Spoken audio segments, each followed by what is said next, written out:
خیر میری قسمت اچھی تھی، بائک جلدی سٹارٹ ہو گئی اور میں جلدی سے بائک پر بیٹھا اور میں بائک چلانے لگا۔ وہ راستہ جیسے تیسے کٹ گیا۔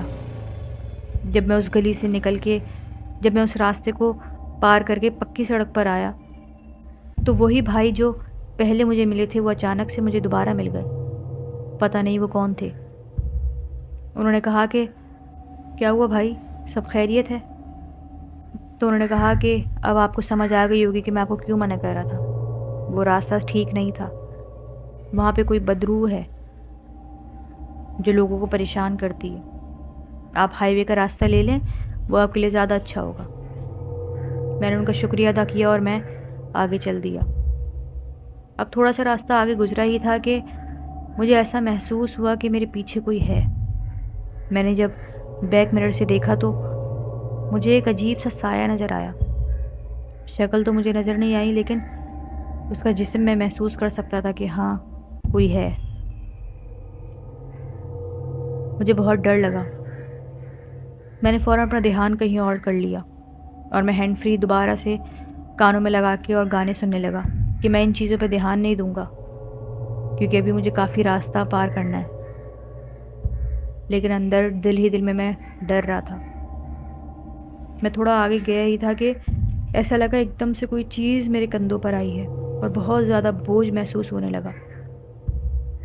میں گھبرا گیا، میرا دم جیسے گھٹ رہا ہو، میرے پسینے چھوٹنے لگے، جیسے دل بند ہو رہا ہو، اتنا بوجھ تھا وہ۔ میرے ہاتھ سن ہونے لگے۔ مجھے نہیں سمجھ آ رہا تھا کہ میں کیا کروں۔ میں نے جلدی سے دعائیں پڑھنا شروع کی۔ تھوڑا ہی دور گیا تھا کہ مجھے ایک چائے کا ہوٹل نظر آیا، ایک چھوٹا سا ڈھابا۔ میں نے فوراً گاڑی وہاں پہ روک دی۔ میں اپنی بائک سے اترا اور جلدی سے اپنے منہ پہ پانی ڈالا میں نے، یہ سوچ کے کہ کہیں مجھے کوئی وہم تو نہیں ہو رہا، میں نیند میں تو نہیں ہوں، یہ سب چیزیں کیا ہو رہی ہیں میرے ساتھ، مجھے نہیں سمجھ آ رہا تھا کچھ بھی۔ خیر میں نے ان بھائی سے بولا کہ بھائی چائے دے دیں، اور میں وہاں بیٹھ گیا۔ بہت دیر تک سوچتا رہا کہ یہ سب کیا ہو رہا ہے میرے ساتھ، اس بھائی کی باتوں پر بھی کہ جو مجھے روک رہا تھا اس راستے سے، اس راستے میں واقعی کچھ تھا تو نہیں جو میرے پیچھے پڑ گیا ہو۔ یہ سب سوچ ہی رہا تھا کہ بھائی نے چائے لا کے رکھ دی اور میں وہ چائے پینے لگا۔ چائے پی کے تھوڑا سا فریش ہوا، تھوڑا سا دماغ میرا سکون میں آیا، لیکن ابھی مجھے بہت راستہ پار کرنا تھا۔ میں مغرب پہ گھر سے نکلا تھا اور وقت اتنی تیزی سے گزر رہا تھا کہ مجھے سمجھ ہی نہیں آ رہا تھا، اور مجھے ایسا لگ رہا تھا کہ میں ابھی تھوڑی دیر پہلے ہی تو گھر سے نکلا ہوں، لیکن یہاں تو 11 بجنے والے تھے۔ خیر میں نے دوبارہ اپنا سفر شروع کیا۔ میں دوبارہ بائک پہ بیٹھا اور میں نے ہینڈ فری کانوں میں لگائی اور اپنا سفر شروع کیا۔ کافی دیر تک تو سکون رہا، لیکن اب وہ ہونے والا تھا جو میں نے سوچا بھی نہیں تھا۔ مجھے دوبارہ سے وہی آواز آئی۔ اب میں وہ آواز سننے کے بعد دہل گیا کہ یہ کیا ہوا، اس چیز نے میرا پیچھا چھوڑا نہیں ابھی۔ اب میں چلا جا رہا تھا اور میرے پسینے چھوٹ رہے تھے۔ میں کس طرح سے بائک چلا رہا تھا یہ میں ہی جانتا ہوں۔ سناٹے کا ایریا، وہ سنسان ہائی وے جہاں اکا دکا گاڑیاں نظر تو آ رہی تھیں، لیکن میں کس کو روکتا، میں کس کو بتاتا کہ میرے ساتھ کیا ہو رہا ہے۔ خیر پھر اچانک مجھے ایسا محسوس ہوا کہ کسی نے میرے کندھے پر ہاتھ رکھا ہے اور مجھے مضبوطی سے پکڑ لیا ہے۔ میں نے بیک مرر میں دیکھا تو ایک کالی چادر نظر آئی جو ہوا میں اڑ رہی تھی، اور میرے کندھے پر وہ بوجھ، اف، میری جان نکل رہی تھی۔ میں نے جلدی سے آیت الکرسی کا ورد شروع کیا۔ تلفظ تھے کہ منہ سے نکلنے ہی کا نام ہی نہیں لے رہے تھے، کیونکہ خوف اتنا طاری ہو چکا تھا مجھ پر اس سناٹے میں نہیں بتا سکتا۔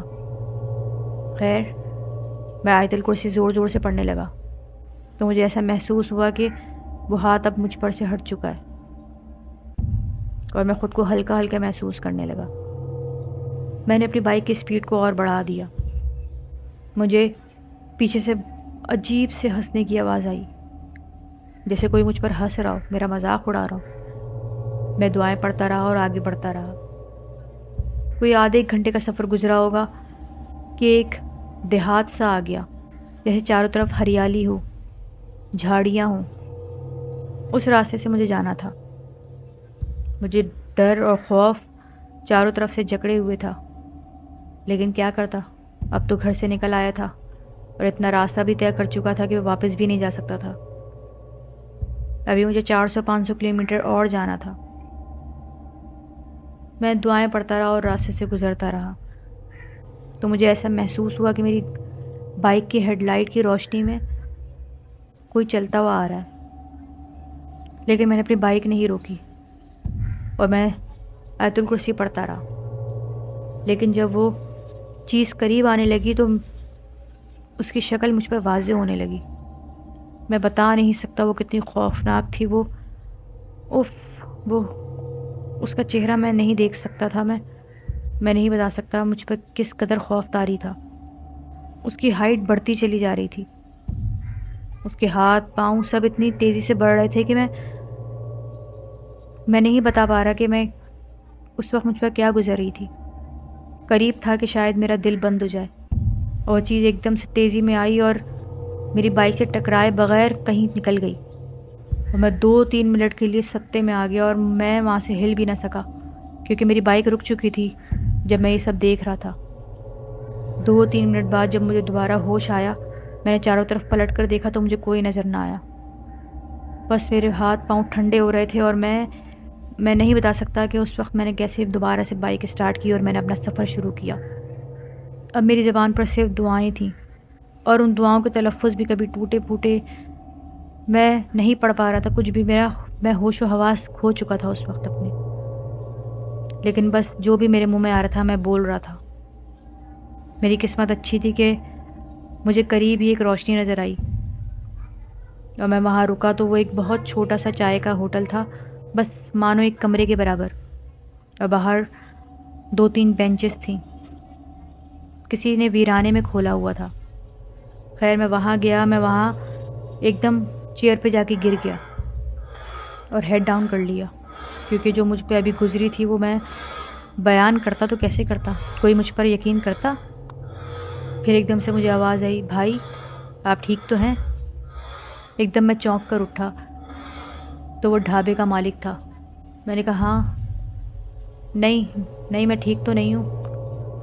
مجھے نہیں سمجھ آ رہا تھا میں اس سے کیا بول رہا ہوں۔ اس بھائی نے مجھے پانی دیا اور میرے پاس آ کے بیٹھ گیا۔ اس نے کہا کیا ہوا، آپ مجھے صحیح نہیں لگ رہے۔ میں نے بہت ہمت جٹا کر بہت مشکلوں سے اس کو ساری سٹوری بتائی، تو اس نے کہا بھائی آپ کے پاس سے بہت تیز پرفیوم کی خوشبو آ رہی ہے، کہیں وہ چیز آپ کے پرفیوم کے پیچھے تو نہیں ہے، اس خوشبو کے پیچھے تو نہیں ہے؟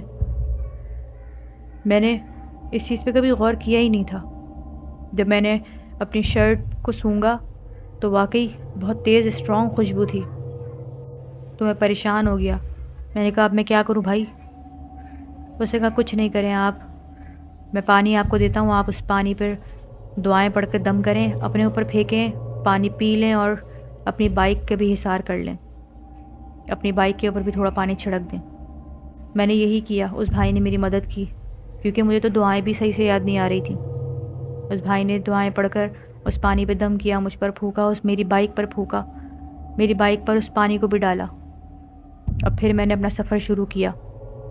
تھوڑی دیر تک تو کچھ بھی نہیں ہوا، اب کوئی 2-3 کلومیٹر کا راستہ رہ گیا تھا۔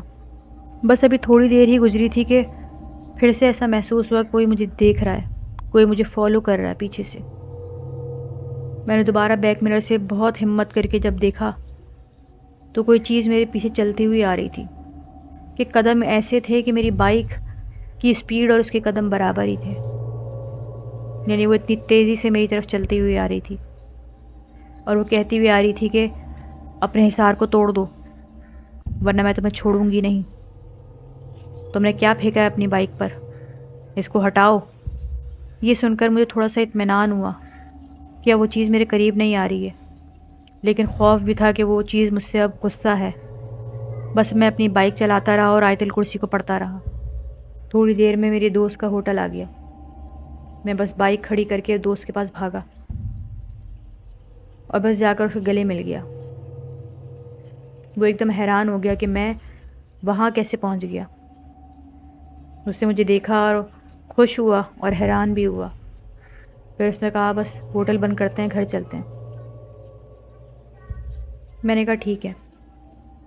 وہ جلدی جلدی اپنا سامان سمیٹنے لگا، اس نے اپنا ہوٹل بند کیا اور وہ اپنی بائک پہ بیٹھ گیا اور میں اپنی بائک پر۔ ابھی اس کے ہوٹل سے اس کے گھر تک کا راستہ 2 کلومیٹر اور طے کرنا تھا۔ خیر وہ اپنی بائک پر تھا، میں اپنی بائک پر تھا۔ بس میں اس کو فالو کرتا ہوا اس کے پیچھے پیچھے اس کے گھر چل دیا۔ مجھے پھر سے وہی آوازیں آنے لگیں کہ رک جاؤ، تم نہیں جا سکتے۔ لیکن میں نے اب ان آوازوں پہ غور کرنا چھوڑ دیا، کیونکہ مجھے یقین تھا کہ میں نے اپنے پر جو حصار باندھا ہے یہ چیز میرے قریب نہیں آ سکتی۔ بس میں اپنی دوست کے گھر پہنچا۔ وہاں جاتے ہی میں نے فوراً اپنے کپڑے چینج کیے، میں نہایا اور ان کپڑوں کو جلدی سے میں نے ایک پانی کی بالٹی میں ڈبو دیا۔ بس میں فریش ہوا، میں نے وضو کیا اور دوست کے ساتھ آ کے کھانا کھانے لگا۔ پھر باتوں باتوں میں سب بھول ہی گیا کہ مجھ پر کیا گزر گئی، اور میں اپنے دوست کو بتا ہی نہیں سکا۔ بس رات اتنی ہو چکی تھی کہ ہم ٹی وی دیکھتے دیکھتے سو گئے۔ ابھی رات کے 3-4 ہی بجے تھے کہ میری اچانک دوبارہ آنکھ کھلی۔ ایسا محسوس ہوا کہ کوئی میرے سرہانے بیٹھا ہے۔ بس میری آنکھ کھلی اور ایک دھواں سا مجھے کھڑکی سے باہر جاتے ہوئے نظر آیا۔ میں ایک دم گھبرا کے دوبارہ اٹھ گیا۔ پھر میں نے دوبارہ اپنا حصار باندھا۔ میں باتھ روم گیا اور میں واپس آ کے لیٹ گیا۔ کافی دیر میں ادھر ادھر دیکھتا رہا، لیکن دوبارہ وہ چیز نظر نہیں آئی اور پھر میں سو گیا۔ پھر صبح اٹھا، کپڑوں میں سے پرفیوم کی خوشبو ختم ہو چکی تھی، اور اب میں 2-3 دن یہاں رکنے والا تھا، اور ان 2-3 دنوں میں میرے ساتھ دوبارہ کچھ ایسا نہیں ہوا۔ اب میں نے پھر نصیحت باندھ لی کہ میں دوبارہ رات کے وقت کبھی بھی گھر سے پرفیوم لگا کے نہیں نکلوں گا۔ شاید میرے پرفیوم پر ہی وہ چیز حاوی ہو گئی تھی۔ اس کو میرے پرفیوم کی خوشبو اتنی پسند آ گئی تھی کہ وہ میرے ساتھ ساتھ پورا راستہ میرے پیچھے لگی رہی۔ جی فرینڈس، یہ تھی آج کی ایک چھوٹی سی کہانی اور ایک چھوٹی سی نصیحت کہ گھر سے نکلتے وقت چاہے لڑکا ہو یا لڑکی، پرفیومز مت لگایا کریں، کیونکہ ان پرفیومز کی خوشبو ایسی ہوتی ہے جو ان چیزوں کو اپنی طرف اٹریکٹ کرتی ہے۔ اپنا بہت خیال رکھیں، مجھے دعاؤں میں یاد رکھیں، اپنے حصار باندھ کے رکھیں۔ اللہ حافظ۔